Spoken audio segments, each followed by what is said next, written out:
Le parole sono le nostre armi. Sono le nostre armi le parole. Oggi come ieri, come domani, le parole saranno sempre le nostre armi. Le nostre armi più preziose, le nostre armi più importanti. Contro questi vigliacchi, contro questi vigliacchi.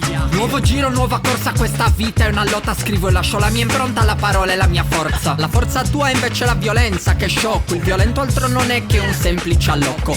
Corro nonostante tutto, corro perché sono vivo. Tu per me sei solo un bullo in un mondo competitivo. Il mio temperamento schivo, il tuo invece aggressivo. Sono immerso in mille storie come fossi Tito Livio davanti a un bivio. Che direzione prenderai? Tu sogni la svolta ma sei dentro un mare di guai. A diffidare sai, si fa sempre bene, soprattutto in questa società piena di iene. Cose vere o cose false, come fai a distinguerle? In questo mondo le persone si sentono libere? Sinceramente non lo so, però non credo. Il tragitto si fa impervio ma io non cedo, no. Siamo ancora qui nonostante tutto, pronti a lottare per avere un mondo più giusto. Dalla nostra abbiamo parole come armi, parole per difenderci da questi sciacalli, già. Siamo ancora qui nonostante tutto, pronti a lottare per avere un mondo più giusto. Dalla nostra abbiamo parole come armi, parole per difenderci da questi sciacalli. Parole come armi, tu non ci potrai fermare. Questo mare in tempesta ma sapremo navigare. Navigheremo ancora una volta verso Itaca. Il nostro viaggio va al di là di un'impresa mitica. Ogni giorno va in scena uno spettacolo diverso, uno spettacolo cruento, uno spettacolo perverso. Tutti vogliono il successo, ammazzano per il compenso. Chiedo scusa veramente mencio, io non mi rispecchio. La tua mente è secca come la comare di Bertolucci.